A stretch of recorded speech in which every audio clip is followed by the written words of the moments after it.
بسم اللہ الرحمن الرحیم۔ السلام علیکم ورحمۃ اللہ وبرکاتہ۔ حضرت عبداللہ ابن عباس رضی اللہ تعالیٰ عنہ فرماتے ہیں، ایک نوجوان یمن کا رہنے والا تھا، مشرک تھا اور بہت غریب بھی تھا۔ اس کی زندگی کا ساز و سامان صرف بدن ڈھانپنے کے کپڑے تھے۔ دن کا وقت درختوں کے سائے میں پناہ لیتا اور رات ہوتی تو کسی پتھر کی اوٹ میں جا کر رات بسر کر لیتا۔ اس نوجوان تک خبر پہنچی کہ عرب میں اللہ کے آخری نبی حضرت محمد عربی صلی اللہ علیہ وآلہ وسلم نے اعلان نبوت فرمایا ہے۔ اس کے دل میں شوق پیدا ہوا، نوجوان تھا، جسم میں طاقت تھی، چنانچہ پیدل ہی سفر کرتے ہوئے مدینہ منورہ پہنچ گیا۔ حضرت محمد مصطفیٰ صلی اللہ علیہ وآلہ وسلم کی خدمت باسعادت میں حاضر ہوا، کلمہ پڑھا اور صحابہ کرام رضوان اللہ علیہم اجمعین کی صف میں شامل ہو گیا۔ نبی اکرم نور مجسم صلی اللہ علیہ وآلہ وسلم نے انہیں اہل صفا میں شامل فرمایا۔ مسجد نبوی شریف میں ایک چبوترا تھا جسے صفا کہتے ہیں۔ دور دراز سے ہجرت کر کے آنے والے غریب صحابہ کرام علیہم رضوان اس چبوترے پر رہتے اور دن رات حضرت محمد مصطفیٰ صلی اللہ علیہ وآلہ وسلم سے علم دین سیکھتے اور ذکر و فکر میں مشغول رہا کرتے تھے۔ چنانچہ یہ یمنی صحابی بھی اہل صفا کے ساتھ مل گئے، حضور صلی اللہ علیہ وآلہ وسلم کی خدمت میں حاضر رہ کر علم دین سیکھا کرتے۔ کچھ ہی عرصے میں انہوں نے قرآن کریم کی مکمل 4 سورتیں سیکھ لیں۔ ایک دن یہ حاضر دربار ہوئے اور عرض کیا، یا رسول اللہ صلی اللہ علیہ وآلہ وسلم، میرا نکاح کروا دیجئے۔ آپ صلی اللہ علیہ وآلہ وسلم نے فرمایا، کیا تمہارے پاس مال ہے؟ عرض کیا، یا رسول اللہ صلی اللہ علیہ وآلہ وسلم، مجھے قرآن کریم کی 4 سورتیں یاد ہیں اور آپ ہی کا ارشاد ہے، قرآن مل جائے تو کوئی فاقہ نہیں رہتا۔ حضور اقدس صلی اللہ علیہ وآلہ وسلم نے خوش ہو کر فرمایا، تم نے سچ کہا۔ پھر آپ صلی اللہ علیہ وآلہ وسلم نے انہیں قبیلہ بنو سلمہ کے ایک گھر نکاح کا پیغام دے کر بھیجا۔ یہ وہاں پہنچے اور آپ صلی اللہ علیہ وآلہ وسلم کے بتائے ہوئے طریقے کے مطابق لڑکی کے والد تک پیغام پہنچایا۔ یہ لڑکی کے والد بھی صحابی تھے، لہذا پیغام مصطفیٰ صلی اللہ علیہ وآلہ وسلم سن کر فوراً کہا، میں نے سنا اور اطاعت کی۔ ان صحابی رضی اللہ تعالیٰ عنہ نے پیغام مصطفیٰ صلی اللہ علیہ وآلہ وسلم سنا، اپنی بیٹی کو ساتھ لیا، بارگاہ رسالت صلی اللہ علیہ وآلہ وسلم میں حاضر ہوئے اور اس یمنی صحابی رضی اللہ تعالیٰ عنہ کے ساتھ اپنی بیٹی کا نکاح کر دیا۔ اب نبی کریم صلی اللہ علیہ وآلہ وسلم نے لڑکی کے والد کو رخصتی کی تیاری کا حکم دیا۔ حکم عالی پر فوراً عمل کیا گیا۔ رات ہوئی، وہ صحابی رضی اللہ تعالیٰ عنہ کمرے میں آئے، دیکھا کہ خوبصورت قالین بچھا ہے، بہترین بستر لگا ہوا ہے، چراغ روشن ہے۔ یہ دیکھ کر انہیں ماضی کی یاد آ گئی۔ قالین دیکھا تو خیال آیا، ایک وقت تھا جب میں زمین پر درختوں کے سائے میں زندگی گزارتا تھا۔ خوبصورت بستر دیکھ کر پتھروں پر رات گزارنا یاد آیا۔ چراغ دیکھا تو یاد آیا، میں نے تو بغیر چراغ کے ہی زندگی گزاری ہے۔ کچھ دیر کے لیے یوں ہی کھڑے اپنا حال اور ماضی سوچتے رہے، پھر کمرے کے ایک کونے میں گئے، اللہ اکبر کہا اور نماز شروع کر دی۔ 2 رکعت ادا کر کے اللہ پاک کا شکر ادا کیا، مگر ابھی دل نہیں بھرا۔ پھر کھڑے ہوئے، پھر 2 رکعت نماز ادا کی، اللہ پاک کا شکر ادا کیا، ابھی بھی دل نہیں بھرا۔ 2 رکعت مزید اور ادا کی، پھر اللہ پاک کی حمد و ثنا کی، شکر ادا کیا، پھر بھی دل نہیں بھرا۔ پھر کھڑے ہوئے، 2 رکعت نماز پڑھی، اللہ پاک کا شکر ادا کیا، یوں ہی 2 رکعت پڑھتے رہے، اللہ پاک کا شکر ادا کرتے رہے، یہاں تک کہ پوری رات گزر گئی۔ صبح ہوئی، نماز فجر کے لیے مسجد میں حاضر ہوئے۔ حضرت محمد مصطفیٰ صلی اللہ علیہ وآلہ وسلم کی امامت میں باجماعت نماز فجر ادا کی۔ روزانہ مسجد ہی میں رہا کرتے تھے۔ آج بھی فجر نماز پڑھ کر مسجد ہی میں بیٹھ گئے، علم دین سیکھتے رہے۔ فجر سے ظہر، ظہر سے عصر، عصر سے مغرب، مغرب سے عشاء تک مسجد ہی میں رہے۔ 5 نمازیں باجماعت ادا کی، عشاء کے بعد گھر واپس آئے۔ جیسے ہی کمرے میں داخل ہوئے، سامنے وہی قالین، اسی طرح بستر لگا ہے، چراغ جل رہا ہے۔ اب پھر ماضی کی یاد آ گئی۔ آج پھر کمرے کے ایک کونے میں گئے، 2 رکعت نماز ادا کی، اللہ پاک کا شکر ادا کیا۔ اتنے شکر سے دل نہیں بھرا، 2 رکعت مزید پڑھی۔ یوں ہی نماز پڑھتے گئے، شکر ادا کرتے رہے، کرتے کرتے آج بھی رات یوں ہی گزر گئی۔ اگلی صبح پھر مسجد میں حاضر ہوئے، 5 نمازیں باجماعت ادا کیں۔ رات کو گھر آئے، پھر وہی کیفیت۔ 3 راتیں اسی طرح شکر ادا کرتے ہی گزر گئیں۔ چوتھے دن لڑکی کے والد اپنی بیٹی کو ملنے تشریف لائے۔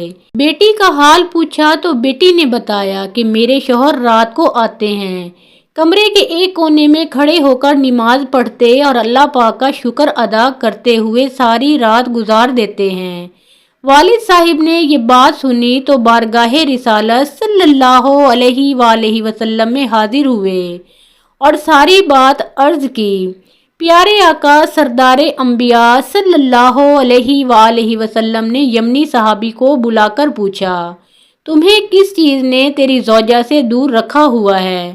عرض کیا، یا رسول اللہ صلی اللہ علیہ وآلہ وسلم، میں مشرک تھا، یمن میں رہتا تھا، میرا اپنا کوئی ٹھکانہ نہیں تھا، پتھروں پر رات بسر کرتا تھا، دن میں درختوں کے سائے میں پناہ لیتا تھا۔ پھر اللہ پاک نے کرم کیا، مجھے اسلام کی دولت نصیب فرمائی، مجھے قرآن کریم کی 4 سورتیں سیکھنے کی سعادت نصیب ہوئی۔ اللہ پاک نے قرآن کریم کی برکت سے میرا سینہ روشن فرمایا۔ جب میں اپنی زوجہ کے کمرے میں جاتا ہوں تو وہاں بچھے ہوئے خوبصورت قالین، بہترین بستر اور چراغ وغیرہ دیکھ کر مجھے اپنا ماضی یاد آ جاتا ہے۔ پھر میں قرآن کریم کی ان 4 سورتوں میں سے ایک کو پڑھتا ہوں اور اس میں غور کرتا ہوں تو مجھے کسی چیز میں رغبت نہیں ہوتی اور اللہ پاک کا شکر ادا کرنے میں مصروف ہو جاتا ہوں۔ حضرت محمد مصطفیٰ صلی اللہ علیہ وآلہ وسلم نے پوچھا، وہ کون سی صورت ہے؟ اس پر ان صحابی رضی اللہ تعالی عنہ نے قرآن کریم کی تلاوت شروع کی۔ تمہیں غافل رکھا مال کی زیادہ طلبی نے، یہاں تک کہ تم نے قبروں کا منہ دیکھا۔ صحابی رضی اللہ تعالی عنہ اس سورت کی تلاوت کر رہے تھے۔ حضرت محمد مصطفیٰ صلی اللہ علیہ وآلہ وسلم اور وہاں موجود صحابہ کرام رضوان اللہ علیہم اجمعین سن رہے تھے۔ وہ صحابی خود بھی رو رہے تھے۔ حضور اقدس صلی اللہ علیہ وآلہ وسلم کی مبارک آنکھوں سے بھی آنسو جاری تھے اور وہاں موجود صحابہ کرام بھی رو رہے تھے۔ یمنی صحابی نے سورۃ تکاثر پوری پڑھی، پھر عرض کیا، یا رسول اللہ صلی اللہ علیہ وآلہ وسلم، میرے لیے دعا فرمائیے۔ حضرت محمد مصطفیٰ صلی اللہ علیہ وآلہ وسلم نے ان کے لیے دعا فرمائی، یا اللہ اس کی بہت مغفرت فرما اور اسے تھوڑے پر شکر کرنے والا بنا اور اسے اپنی رحمت سے مالا مال فرما۔ اس واقعہ کو 1 ہفتہ ہی گزرا تھا کہ بارگاہ رسالت صلی اللہ علیہ وآلہ وسلم میں عرض کیا گیا، یا رسول اللہ صلی اللہ علیہ وآلہ وسلم، وہ نوجوان صحابی رضی اللہ تعالی عنہ دنیا سے رخصت ہو گئے ہیں۔ حضور اقدس صلی اللہ علیہ وآلہ وسلم نے کلمہ طیبہ پڑھا اور فرمایا، تجہیز و تکفین سے فارغ ہو کر مجھے خبر دو۔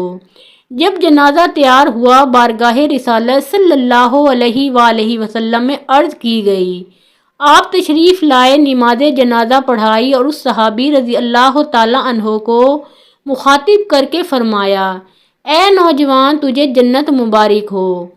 سہیل بن عمر کو کسی نے بتایا، تمہارے 2 بیٹوں ابو جندل اور عبداللہ نے اسلام قبول کر لیا ہے۔ یہ سنتے ہی وہ شدید غصہ کی حالت میں بیٹوں کے پاس پہنچے۔ پہلے تو انہیں خوب مارا، پھر زنجیروں سے جکڑ دیا۔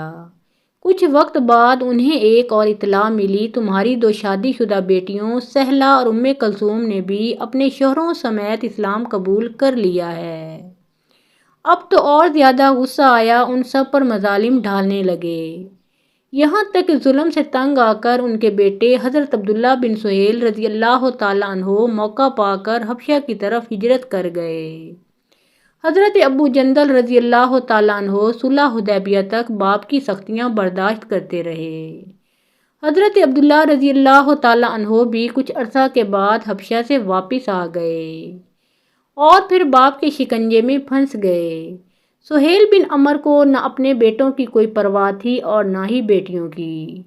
اسلام دشمنی کا جو راستہ انہوں نے اپنایا تھا اسی پر چلتے رہے، بلکہ جوں جوں وقت گزرتا جا رہا تھا وہ اسلام دشمنی میں اور زیادہ سخت ہوتے جا رہے تھے۔ دن رات اسی دشمنی میں بسر کرتے تھے۔ کچھ مدت بعد مدینہ منورہ سے کچھ لوگ حج کی غرض سے مکہ آئے۔ نبی کریم صلی اللہ علیہ وآلہ وسلم نے انہیں اسلام کی دعوت دی تو انہوں نے اسلام قبول کر لیا۔ ان میں خزرج قبیلے کے رئیس حضرت سعد بن عبادہ رضی اللہ تعالیٰ عنہ بھی تھے۔ اس بیعت کو بیعت عقبہ کبیرہ کہا جاتا ہے۔ یہ حضرات جب واپس مدینہ منورہ کی طرف روانہ ہوئے تو حضرت سعد بن عبادہ رضی اللہ تعالیٰ عنہ مشرکین کے ہاتھ لگ گئے۔ انہیں پکڑنے والوں میں سہیل بن عمر بھی شامل تھے۔ انہوں نے مل کر حضرت سعد بن عبادہ رضی اللہ تعالیٰ عنہ کو مارنا شروع کر دیا۔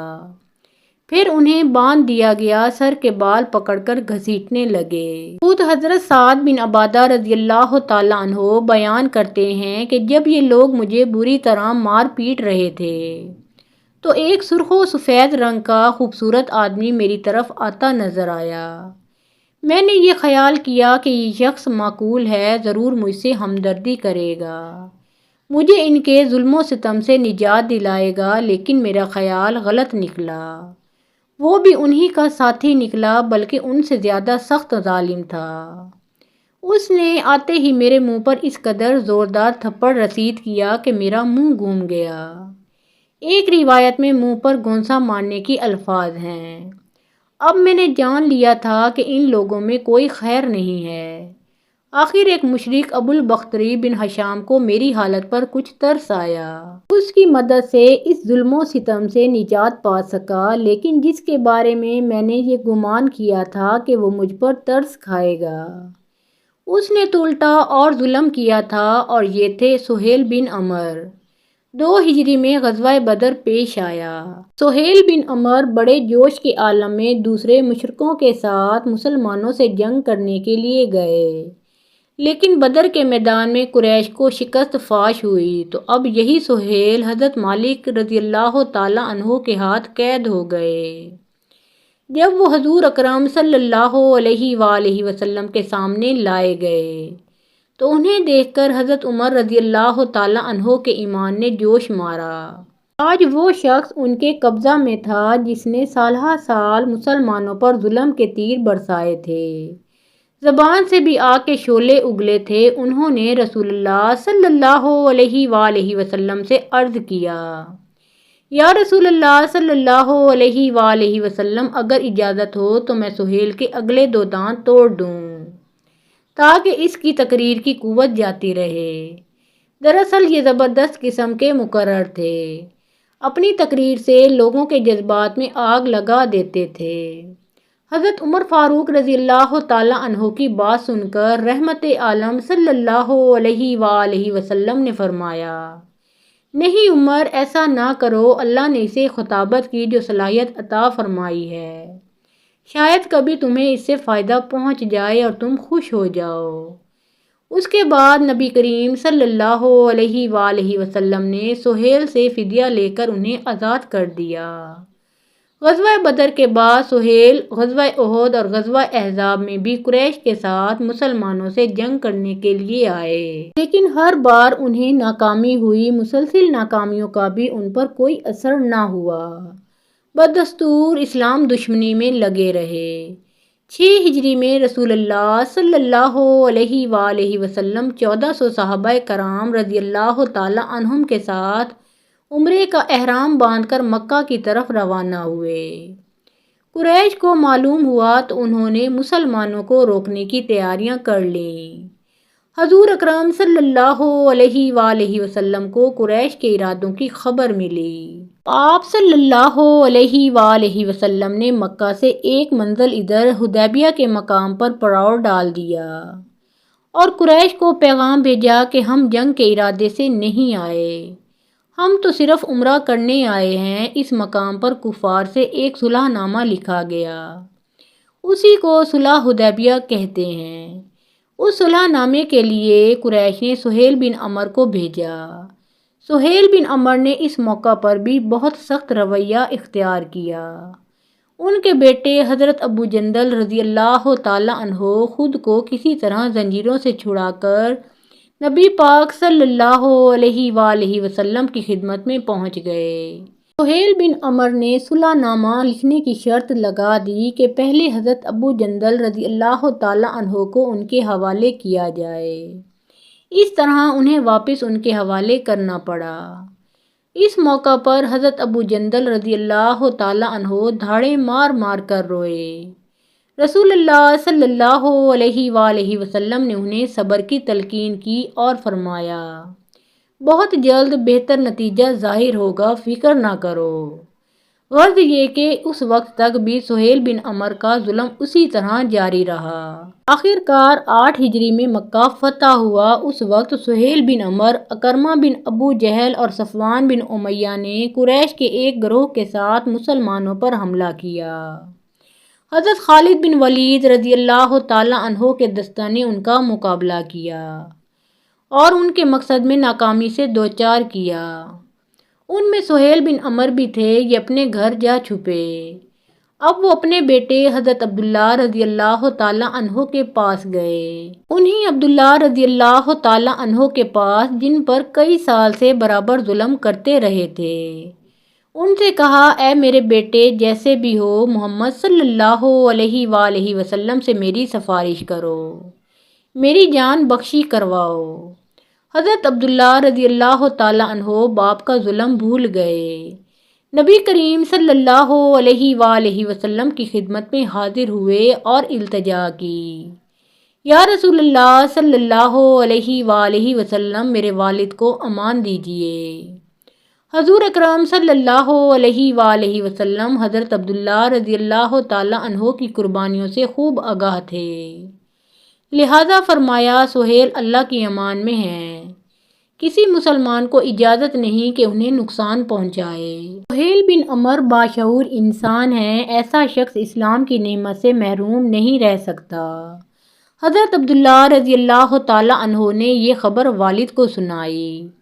وہ سنتے ہی پکار اٹھے، اللہ کی قسم، محمد صلی اللہ علیہ وآلہ وسلم بچپن میں بھی نیک تھے، اس عمر میں بھی نیک ہیں۔ پھر حضرت سہیل بن عمرو رضی اللہ تعالی عنہ رسول اللہ صلی اللہ علیہ وآلہ وسلم کی خدمت میں حاضر ہوئے اور اسلام لے آئے۔ آپ صلی اللہ علیہ وآلہ وسلم نے انہیں 100 اونٹ عطا فرمائے۔ اسلام قبول کرنے کے بعد ان کی زندگی بالکل بدل گئی۔ کثرت سے عبادت کرنے لگے، اپنا مال اللہ کے راستے میں خرچ کرنے لگے۔ پہلے اسلام کے دشمن تھے، اب اسلام سے دشمنی کرنے والوں کے دشمن بن گئے۔ غزوہ حنین میں حصہ لیا، اپنے گزشتہ گناہوں اور مظالم کو یاد کر کے روتے رہتے تھے۔ نبی کریم صلی اللہ علیہ وآلہ وسلم کی وفات کے بعد جب لوگ دھڑا دھڑ مرتد ہونے لگے تو یہ ثابت قدم رہے۔ ان کے بیٹے حضرت عبداللہ رضی اللہ تعالی عنہ نے مسیلمہ کذاب کے خلاف جنگ میں حصہ لیا اور شہادت پائی تو کہا کرتے تھے، میں نے اللہ کے رسول صلی اللہ علیہ وآلہ وسلم سے سنا ہے کہ شہید قیامت کے دن اپنے خاندان کے 70 افراد کی سفارش کرے گا۔ مجھے امید ہے عبداللہ رضی اللہ تعالی عنہ سب سے پہلے میری سفارش کرے گا۔ حضرت ابو بکر صدیق رضی اللہ تعالی عنہ کے دور میں روم کے خلاف جہاد کا اعلان ہوا تو حضرت سہیل بن عمرو رضی اللہ تعالی عنہ اپنے خاندان سمیت اسلامی لشکر میں شریک ہو گئے۔ مورخ واقدی کی روایت کے مطابق انہوں نے شام کی بہت سی لڑائیوں میں حصہ لیا، جان بازی اور سرفروشی کا مظاہرہ کیا، رات کو عبادت کرتے، دن کو جہاد کرتے، گویا خود کو دین کے لیے وقف کر دیا تھا۔ شام کی سب سے خوفناک لڑائی جنگ یرموک تھی۔ اس میں حضرت سہیل بن عمر رضی اللہ تعالیٰ عنہ اسلامی فوج کے ایک دستے پر سالار مقرر تھے۔ جنگ کے پہلے دن 60,000 عیسائی مسلمانوں پر حملہ آور ہوئے۔ اس موقع پر حضرت خالد بن ولید رضی اللہ تعالیٰ عنہ صرف 60 مجاہدین ساتھ لے کر ان کے مقابلے پر نکلے، یعنی ایک مسلمان کے مقابلے پر 1000 کافر تھے، اور دنیا میں اس کی کوئی مثال نہیں ملتی کہ 1000 کے مقابلے پر ایک آدمی آیا ہو۔ پھر آسمان نے یہ نظارہ دیکھا کہ ان 60 مجاہدوں نے 60,000 کا مقابلہ بڑی بے جگری سے کیا۔ ان میں سے ایک حضرت سہیل بن عمر رضی اللہ تعالیٰ عنہ بھی تھے۔ رات کی تاریکی پھیلنے تک یہ 60 مجاہد دشمنوں سے لڑتے رہے۔ اس دوران انہوں نے سینکڑوں کو قتل کیا، جبکہ مسلمانوں کے صرف 10 آدمی شہید ہوئے۔ آخرکار جنگ یرموک شروع ہوئی اور اس جنگ کے دوران ہی حضرت سہیل بن عمر رضی اللہ تعالیٰ عنہ شہید ہو گئے۔ حافظ ابن عبد البر رضی اللہ تعالیٰ عنہ نے لکھا ہے، حضرت سہیل بن عمر رضی اللہ تعالیٰ عنہ زخموں سے چور ہو کر زمین پر گر گئے۔ اس حالت میں انہوں نے کہا، پانی پانی۔ ایک مجاہد دوڑ کر پانی لے آئے۔ انہوں نے پیالہ منہ سے لگایا تھا کہ اسی وقت نزدیک سے ایک اور زخمی مجاہد کی آواز سنائی دی، پانی۔ انہوں نے فوراً پیالہ منہ سے ہٹا لیا اور فرمایا، پہلے میرے اس بھائی کو پانی پلاؤ۔ ان کے پاس پانی لے جایا گیا تو تیسری آواز سنائی دی۔ انہوں نے بھی یہی کہا، پہلے میرے اس بھائی کو پانی پلاؤ۔ پانی جب تیسرے کے پاس لایا گیا تو وہ دم توڑ چکا تھا۔ پانی پلانے والے ساتھی جلدی سے واپس پلٹے تاکہ دوسروں کو پانی پلا دیں۔ وہاں پہنچے تو وہ بھی دم توڑ چکے تھے۔ یہ حضرت سہیل بن عمر رضی اللہ تعالیٰ عنہ کے پاس پہنچے تو ان کی روح بھی پرواز کر چکی تھی۔ ایک اور روایت میں یہ ہے کہ پانی اس طرح 7 آدمیوں تک لایا گیا اور ساتھوں دم توڑ گئے، یعنی پانی پانی کرتے دنیا سے رخصت ہو گئے، لیکن مرتے وقت بھی دوسروں کو ترجیح دیتے رہے۔ یہ اسلامی اخوت کی ایسی مثال ہے جسے پوری دنیا پیش نہیں کر سکتی۔ اللہ تعالیٰ کی ان پر ہزارہاں رحمتیں نازل ہوں، آمین یا رب العالمین۔